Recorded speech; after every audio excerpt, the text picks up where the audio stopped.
আমাদের সমাজকে সবচেয়ে বেশি নষ্ট করছে এক শ্রেণীর রাজনীতিবিদ। তারা তাদের রাজনীতির স্বার্থে নিজের ইমান তো বিক্রি করে রাজনীতিতে নামে, এরপরে পাবলিকের ইমান খাওয়ার জন্য, ধ্বংস করার জন্য যত রকম কুফরি মতবাদ রাজনীতিবিদরা এই সমাজের মধ্যে ছড়ায়।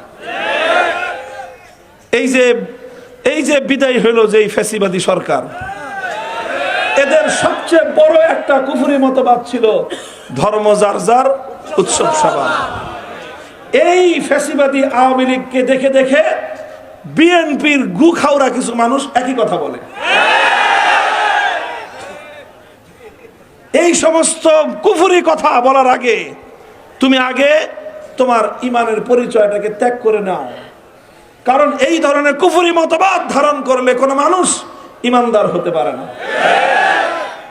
আরেকটা কুফরি মতবাদ হলো ঠিক এরকম, যেটাকে বলা হয় সেকুলারিজম, যে রাজনীতির মধ্যে কোনো ধর্মের আইন চলবে না। তো ধর্মের আইন চলবে না, তুই রাজনীতিটা করবি তোর বাপের বানানো পৃথিবীতে না আল্লাহর বানানো পৃথিবীতে? এই পৃথিবীটা বানিয়েছে তোর বাপ দাদা না আল্লাহ? আল্লাহর বানানো জমিনে, আল্লাহর বানানো আসমানের নিচে, আল্লাহর বানানো বাতাস খেয়ে, আল্লাহর বানানো পানি পান করে, আল্লাহর বানানো অক্সিজেন দিয়ে, আল্লাহর বানানো খাদ্য বস্ত্র বাসস্থানের মধ্যে বসবাস করে তুমি এখানে বলবা আল্লাহর আইন চলবে না, তোমার বানানো আইন চলবে? তোমার চেয়ে বড় গাদ্দার আর বিশ্বাসঘাতক কেউ হতে পারে না।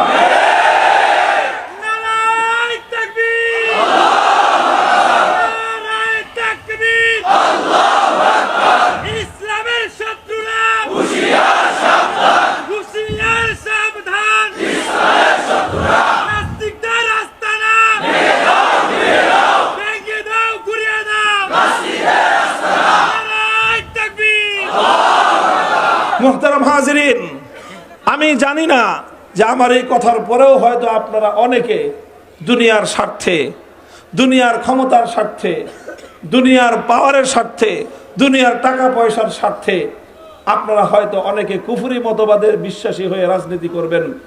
সেক্ষেত্রে আমি আপনাদেরকে খুব ভালো করে এই জিনিসটা বুঝিয়ে দেই যে রাজনীতি করতে হলে করেন, কিন্তু নিজের ইমানটাকে বিসর্জন দিয়েন না, নিজের ইমানটাকে বিসর্জন দিবেন না।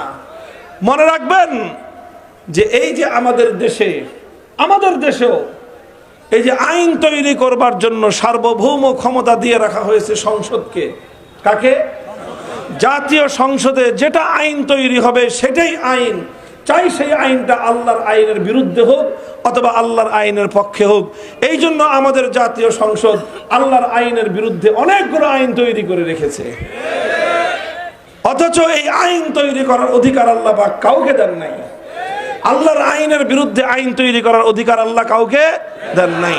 সুতরাং যারা আল্লাহকে বাদ দিয়ে জাতীয় সংসদকে আইন প্রণেতা মানবে যে তারা আল্লাহর আইনের বিরুদ্ধে আইন করতে পারে, তাহলে তুমি সংসদের সদস্য কয়জন? 350 জন না? তাহলে তুমি 350 খোদা বিশ্বাস করলা। মক্কার কুরাইশের কাফেররা 360 খোদা বিশ্বাস করেছিল, তুমি 350 খোদা বিশ্বাস করলা। কাজেই তারা যদি ইমানদার না হয়, তুমি ইমানদার হইলা কেমনে? ওরা মুর্দা খোদা বিশ্বাস করেছিল, তুমি জিন্দা খোদা বিশ্বাস করেছো। সুতরাং ওরা মুর্দাই বেঈমান, তোমরা জিন্দা বেঈমান।